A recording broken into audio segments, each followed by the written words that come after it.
Existe uma passagem na Bíblia que intriga estudiosos, teólogos e leitores curiosos há milhares de anos. Poucos versículos geraram tantas perguntas, teorias e interpretações quanto aqueles encontrados em Gênesis 6. Ali, em meio à narrativa que antecede o dilúvio, encontramos menção a seres chamados Nefilins, filhos de Deus que se relacionaram com filhas dos homens, e gigantes que habitavam a terra. Mas quem eram exatamente esses Nefilins? Por que esse tema é tão pouco discutido nas igrejas contemporâneas? Será que existe realmente um esforço para esconder essas informações, ou simplesmente estamos diante de um texto de difícil interpretação que desafia nossa compreensão moderna? Neste estudo aprofundado, vamos explorar com seriedade e respeito esse fascinante capítulo bíblico, examinando diferentes interpretações teológicas, contextos históricos e o que a própria Escritura nos revela sobre esse assunto. Prepare-se para uma jornada através de um dos temas mais intrigantes da Bíblia. O texto bíblico, o que realmente está escrito. Antes de mergulharmos nas interpretações, precisamos entender exatamente o que o texto bíblico diz. Vamos ler Gênesis 6 versículo 1 a 4 com atenção. Quando os homens começaram a multiplicar-se na terra e lhes nasceram filhas, os filhos de Deus viram que as filhas dos homens eram bonitas e escolheram para si aquelas que lhes agradaram. Então disse o Senhor: por causa da perversidade do homem, meu espírito não contenderá com ele para sempre, e ele só viverá 120 anos. Naqueles dias havia nefilins na terra, e também posteriormente, quando os filhos de Deus possuíram as filhas dos homens e elas lhes deram filhos. Esses nefilins eram os heróis do passado, homens famosos. Essas poucas linhas contêm elementos que despertam inúmeras questões. Quem são os filhos de Deus? Quem são as filhas dos homens? O que significa a palavra Nefilim? Por que essa união provocou a decisão divina de limitar a vida humana? Essas perguntas nos acompanham há séculos. O contexto desses versículos é fundamental. Eles aparecem imediatamente antes da narrativa do dilúvio, quando Deus observa que a maldade humana havia se multiplicado na terra e que todos os pensamentos do coração eram continuamente voltados para o mal. Existe uma conexão clara entre os eventos de Gênesis 6 versículo 1 a 4 e a decisão divina de enviar o dilúvio.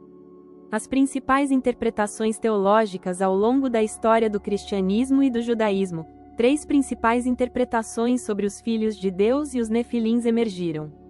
Cada uma possui defensores respeitados, argumentos bíblicos e implicações teológicas distintas. Vamos examinar cada uma delas com cuidado. Primeira interpretação. A visão angelical. A interpretação mais antiga e talvez mais conhecida sugere que os filhos de Deus eram anjos que, de alguma forma, assumiram forma física e se relacionaram com mulheres humanas. Os nefilins seriam, portanto, descendentes dessa união entre seres espirituais e humanos. Essa visão é apoiada por vários argumentos. Primeiro, em outras passagens do Antigo Testamento, particularmente no livro de Jó, a expressão filhos de Deus claramente se refere a seres angelicais.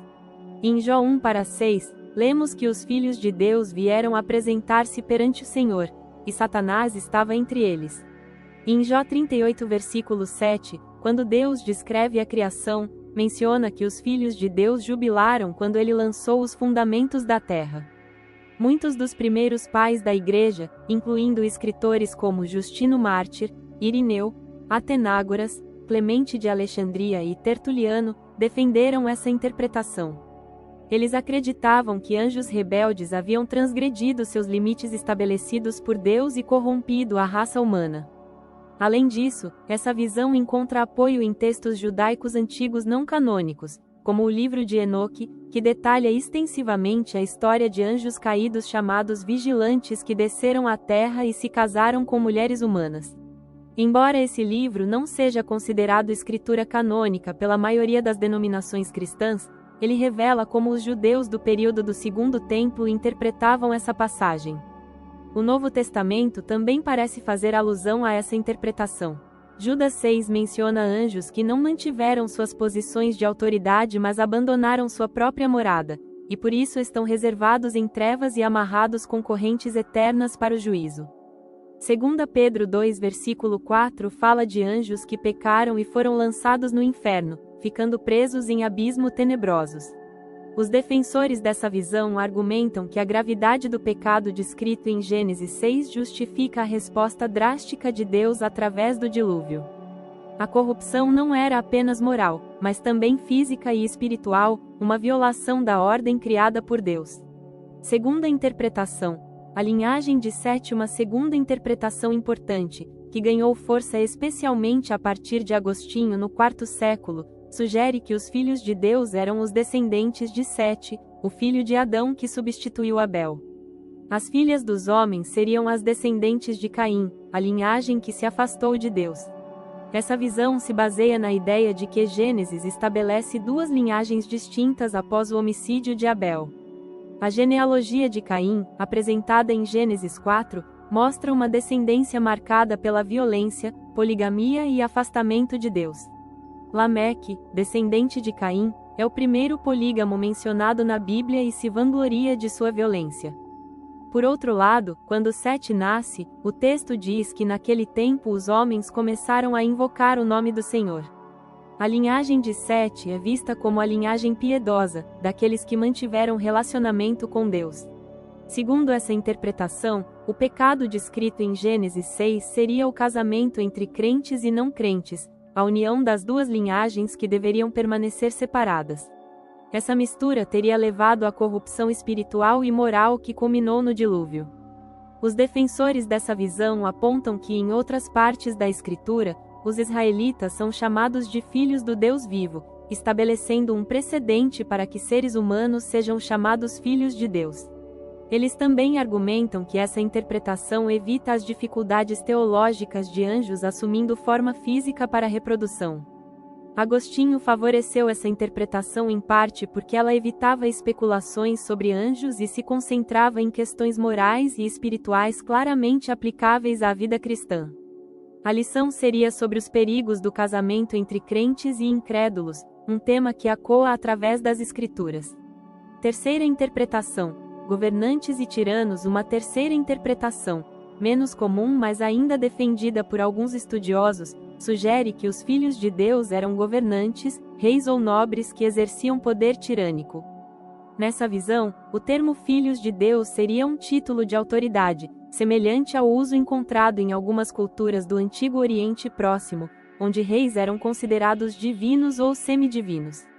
As filhas dos homens seriam mulheres comuns, e o pecado descrito seria o abuso de poder, onde governantes tomavam para si quaisquer mulheres que desejassem, independentemente de estarem casadas ou não. Isso representaria tirania, opressão e violação dos direitos básicos. Essa interpretação vê os nefilins não como descendentes de uma união sobrenatural, mas como homens poderosos que se tornaram tiranos, usando sua força e posição para dominar outros. O termo Nefilim poderia estar relacionado à raiz hebraica que significa cair ou derrubar, sugerindo aqueles que fazem outros caírem ou que são dominadores violentos. Os defensores dessa visão apontam para o contexto de violência e maldade que permeia Gênesis 6, culminando na declaração de que a terra estava cheia de violência.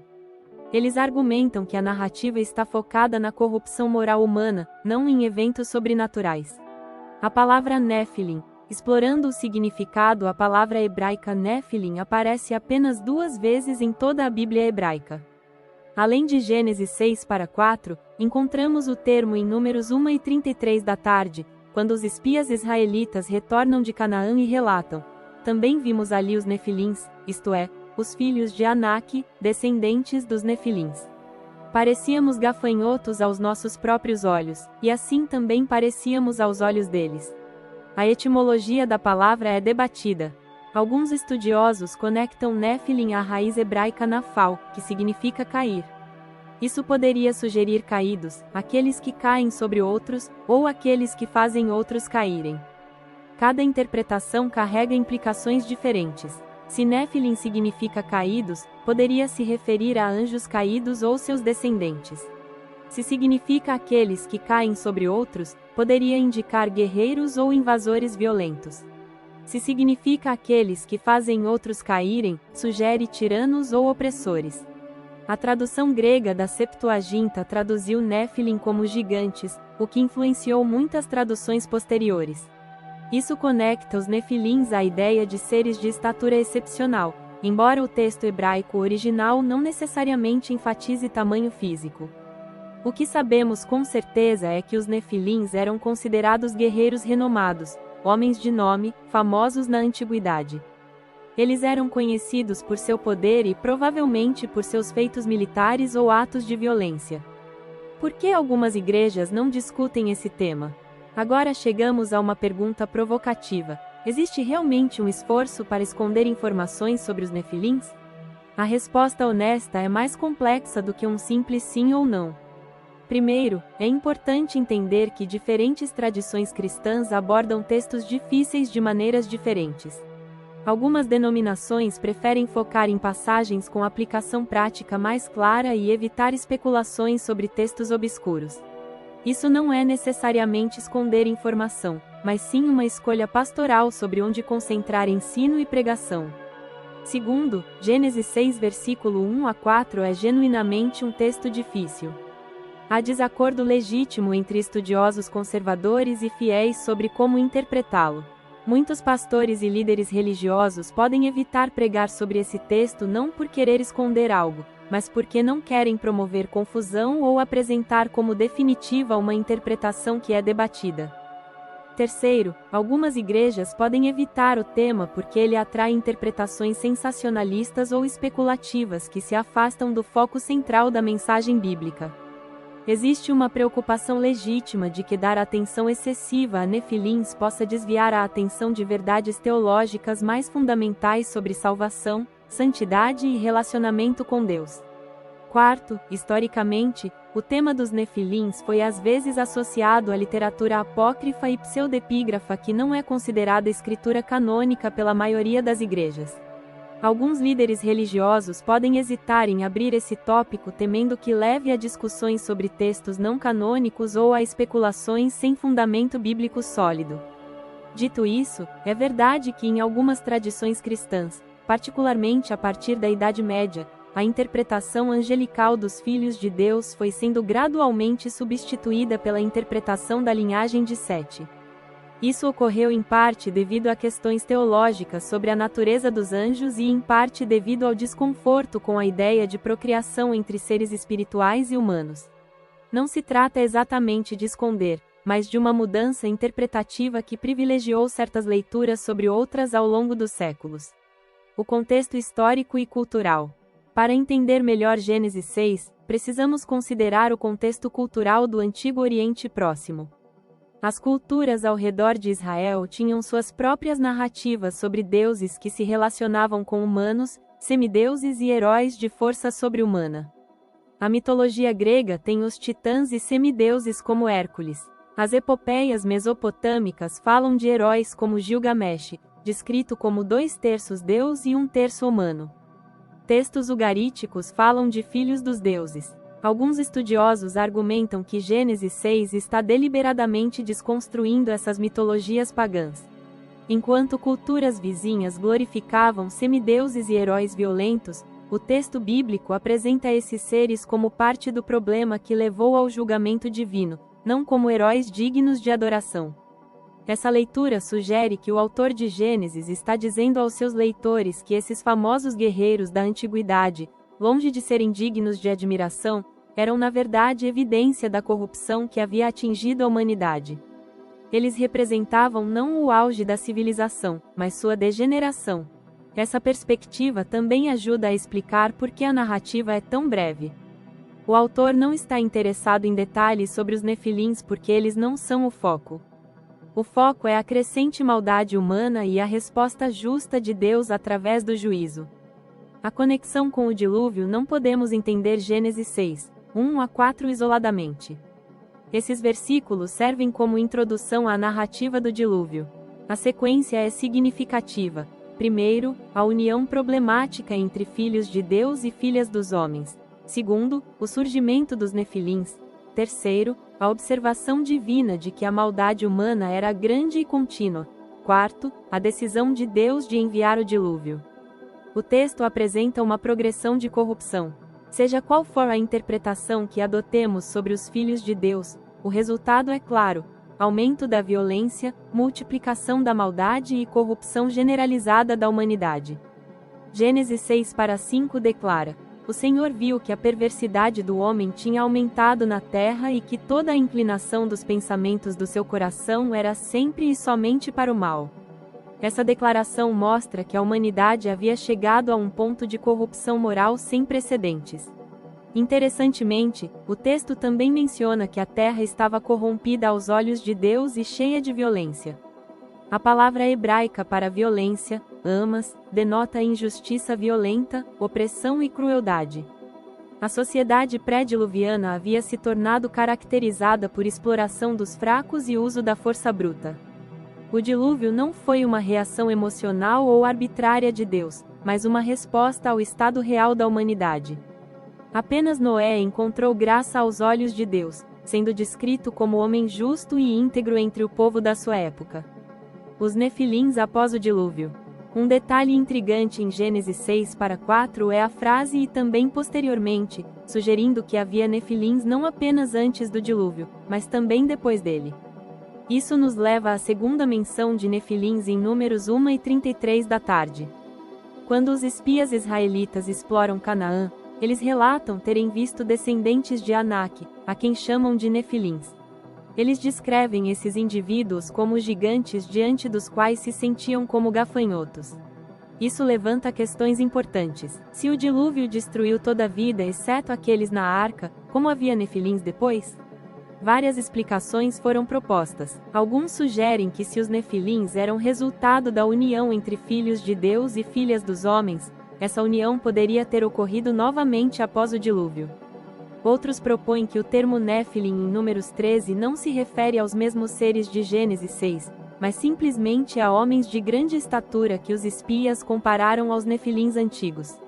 Uma terceira possibilidade é que os genes para estatura excepcional foram preservados através das esposas dos filhos de Noé, permitindo que pessoas de grande tamanho surgissem novamente na população pós-diluviana. É importante notar que o relato dos espias em Números 13 é apresentado em um contexto de medo e falta de fé. Eles estavam tentando desencorajar o povo de entrar em Canaã. É possível que tenham exagerado o tamanho dos cananeus para justificar seu medo. Aplicações teológicas e espirituais. Independentemente de qual interpretação adotemos sobre os detalhes de Gênesis 6, há lições espirituais profundas que podemos extrair dessa passagem. Primeiro, o texto nos lembra da seriedade do pecado. A corrupção humana não é um problema trivial aos olhos de Deus. Quando a maldade se multiplica e a violência domina, Deus não fica indiferente. Ele é justo e responde ao pecado. Segundo, vemos a importância de manter separação entre o santo e o profano. Se interpretarmos os filhos de Deus como a linhagem piedosa de Sete, a lição é clara: alianças impróprias comprometem nossa vida espiritual. Paulo ecoou esse princípio quando escreveu aos Coríntios sobre não se unirem em julgo desigual com incrédulos. Terceiro, o texto nos adverte sobre os perigos da violência e opressão. Se os Nefilins eram tiranos que oprimiam outros, somos lembrados que Deus se opõe ao uso abusivo de poder e defende os fracos e vulneráveis. Quarto, observamos a graça de Deus mesmo em meio ao juízo. Enquanto a humanidade como um todo estava corrompida, Deus preservou Noé e sua família. Isso aponta para o padrão bíblico de remanescente fiel e da provisão divina de salvação mesmo quando o juízo é necessário. Quinto, somos lembrados de que há batalhas espirituais além do que vemos fisicamente. Se aceitarmos a interpretação angelical, reconhecemos que existem forças espirituais malignas operando contra os propósitos de Deus. Paulo escreveu aos Efésios que nossa luta não é contra carne e sangue, mas contra principados e potestades. A questão da transparência nas igrejas. Voltando à questão de por que algumas igrejas não discutem esse tema abertamente, vale a pena considerar o que seria uma abordagem saudável. Uma igreja saudável deve estar disposta a abordar passagens difíceis da Bíblia, mesmo quando não há consenso interpretativo completo. Isso não significa dar atenção desproporcional a textos obscuros, mas significa não evitar completamente tópicos complexos. Ao mesmo tempo, líderes espirituais têm a responsabilidade de proteger seu rebanho de ensinos especulativos ou sensacionalistas que podem desviar a atenção das verdades centrais da fé. Existe um equilíbrio delicado entre explorar toda a Escritura e manter o foco no essencial. A melhor abordagem provavelmente envolve apresentar as diferentes interpretações honestamente, explicar os argumentos de cada lado e reconhecer humildade quando não temos certeza absoluta. Isso modela integridade intelectual e evita dogmatismo desnecessário. Também é importante contextualizar Gênesis 6 dentro da narrativa bíblica maior. Não devemos permitir que fascínio por Nefilins obscureça as grandes narrativas de criação, queda, redenção e restauração que percorrem toda a Escritura. Comparando com outras passagens bíblicas, para entender melhor Gênesis 6, podemos examinar outras passagens que mencionam temas similares. Já citamos Jó, Judas e 2 Pedro. Vamos explorar um pouco mais.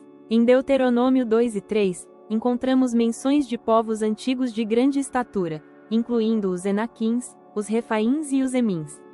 Esses grupos são descritos como altos e poderosos, às vezes chamados de gigantes. Og, rei de Bazã, é mencionado como remanescente dos Refaíns, com uma cama de ferro de 4 metros de comprimento. Davi enfrentou Golias, um guerreiro filisteu de estatura excepcional, descrito como tendo mais de 2 metros e 90 centímetros. Golias tinha irmãos e parentes também de grande tamanho, sugerindo que havia famílias ou linhagens com características físicas incomuns. Essas referências nos ajudam a entender que, historicamente, havia de fato pessoas de estatura excepcional nas regiões do Antigo Oriente Próximo. Isso não prova automaticamente uma origem sobrenatural, mas confirma o elemento histórico por trás das narrativas. No Novo Testamento, além das passagens já mencionadas em Judas e 2 Pedro, há referências mais sutis. Jesus falou sobre os dias de Noé ao descrever sua segunda vinda, sugerindo que haveria paralelos entre a condição moral do mundo pré-diluviano e os últimos dias. Evitando extremos interpretativos ao estudar Gênesis 6 e os Nefilins, é importante evitar 2 extremos problemáticos. O primeiro extremo é o ceticismo completo, onde descartamos o texto como mito primitivo sem valor histórico ou teológico. Essa abordagem falha em levar a sério a Escritura como palavra de Deus e perde as lições espirituais importantes que o texto oferece. O segundo extremo é a especulação sensacionalista, onde criamos elaboradas teorias sobre civilizações de gigantes, tecnologias antigas avançadas, ou invasões alienígenas disfarçadas como relatos bíblicos. Essas abordagens geralmente envolvem adicionar muito ao texto que simplesmente não está lá e misturar escritura com pseudociência ou teorias da conspiração. A abordagem equilibrada respeita o texto como está, reconhece genuínas dificuldades interpretativas, examina evidências históricas e arqueológicas relevantes, considera diferentes interpretações tradicionais com mente aberta, e mantém humildade sobre o que podemos e não podemos saber com certeza. Também devemos lembrar que nem tudo na Bíblia é igualmente claro. Algumas passagens são cristalinas em seu significado e aplicação. Outras, como Gênesis 6 versículo 1 a 4, contêm elementos de mistério que podem não ser completamente esclarecidos até estarmos na presença de Deus. O papel dos textos apócrifos e pseudepígrafos. Mencionamos anteriormente o livro de Enoque, um texto judaico antigo que não é considerado canônico pela maioria das tradições cristãs, mas que fornece o relato mais detalhado sobre os vigilantes, anjos caídos, e sua interação com humanos. Esse livro descreve 200 anjos, liderados por Semiasa e Azazel, que desceram ao Monte Hermon e juraram tomar esposas humanas. Esses anjos supostamente ensinaram aos humanos conhecimentos proibidos, incluindo fabricação de armas, cosméticos, feitiçaria e astrologia. Os filhos dessas uniões se tornaram gigantes violentos que consumiam os recursos humanos e eventualmente começaram a comer carne humana. Embora o livro de Enoque não seja a escritura canônica para a maioria dos cristãos, ele é interessante porque mostra como os judeus do 2º século a.C. interpretavam Gênesis 6. A Igreja Etíope Ortodoxa considera Enoque canônico, e Judas cita o livro em sua epístola, o que sugere que tinha algum valor, mesmo que não necessariamente como escritura inspirada. Outros textos antigos, como o Livro dos Jubileus, também discutem esses eventos. Esses documentos não devem ser nossa fonte primária de doutrina, mas podem oferecer contexto histórico sobre como o povo de Deus entendia essas passagens em diferentes períodos. Lições práticas para hoje. Após explorar interpretações e contextos, surge a pergunta: o que Gênesis 6 significa para cristãos hoje? Como aplicamos essas verdades antigas à vida contemporânea? Primeiro, somos chamados à vigilância espiritual. Seja qual for a natureza exata dos filhos de Deus em Gênesis 6, o padrão é claro: compromisso espiritual leva à corrupção moral. Precisamos guardar nossos corações e mentes, sendo cuidadosos sobre nossas alianças e influências. Segundo, devemos reconhecer a progressiva natureza do pecado. Gênesis 6 mostra como o mal pode crescer de geração em geração quando não é confrontado. Pequenas concessões se tornam grandes comprometimentos. Devemos ser diligentes em tratar o pecado cedo e firmemente. Terceiro, aprendemos sobre a importância da justiça em meio à corrupção generalizada. Noé é descrito como justo em sua geração. Não precisamos seguir a multidão. Podemos escolher viver segundo os padrões de Deus mesmo quando a cultura ao redor está indo em direção oposta. Quarto, somos lembrados da certeza do juízo divino. Deus não é indiferente ao pecado. Há consequências reais para a rebelião persistente contra ele. Ao mesmo tempo, sempre há provisão de salvação para aqueles que buscam a Deus. Quinto, devemos manter perspectiva apropriada sobre o mundo espiritual. Há mais acontecendo ao nosso redor do que percebemos com os olhos físicos. Precisamos da armadura de Deus, oração constante e dependência do Espírito Santo. Conclusão: abraçando mistério e verdade ao final desta jornada através de Gênesis 6 e o enigma dos Nefilins, é apropriado reconhecer tanto o que sabemos quanto o que permanece misterioso. Sabemos que Gênesis 6 descreve um período de grande corrupção que precedeu o dilúvio. Sabemos que havia seres chamados Nefilins que eram guerreiros renomados. Sabemos que a união entre filhos de Deus e filhas dos homens foi parte de um padrão problemático que contribuiu para o juízo divino. O que permanece menos claro é a identidade precisa dos filhos de Deus, a natureza exata dos Nefilins e os detalhes de como tudo se desenrolou. Cristãos sinceros e estudiosos bíblicos sérios chegam a conclusões diferentes sobre esses detalhes. E talvez isso seja apropriado. A Bíblia não é primariamente um livro de mistérios a serem desvendados, mas uma revelação do caráter de Deus e de seu plano de redenção para a humanidade. Gênesis 6 serve esse propósito maior ao nos mostrar a seriedade do pecado, a justiça do juízo divino e a provisão de salvação através de Noé e, ultimamente, através de Cristo. Quanto à questão de se as igrejas estão escondendo informações sobre os Nefilins, uma resposta justa é que há variações de abordagem. Algumas comunidades podem evitar o tópico por razões pastorais legítimas, enquanto outras podem simplesmente não ter priorizado ensinar sobre passagens mais obscuras. Mas informação está disponível para aqueles que buscam, e estudo honesto do texto é sempre encorajado na tradição cristã saudável. Podemos abraçar tanto a maravilha do mistério quanto a certeza das verdades centrais. Não precisamos ter todas as respostas para confiar na fidelidade de Deus. Não precisamos entender completamente cada detalhe da Escritura para viver obedientemente de acordo com seus claros mandamentos morais e espirituais. Que nosso estudo de Gênesis 6 nos leve não à obsessão com o sensacional, mas a um relacionamento mais profundo com o Deus que criou, que julga com justiça e que salva com misericórdia.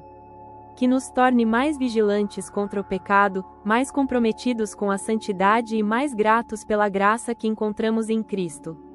As questões sobre os Nefilins são fascinantes, mas a questão central permanece: como viveremos à luz da verdade revelada de Deus?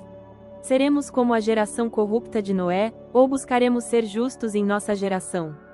Essa é a pergunta que Gênesis 6 nos convida a responder.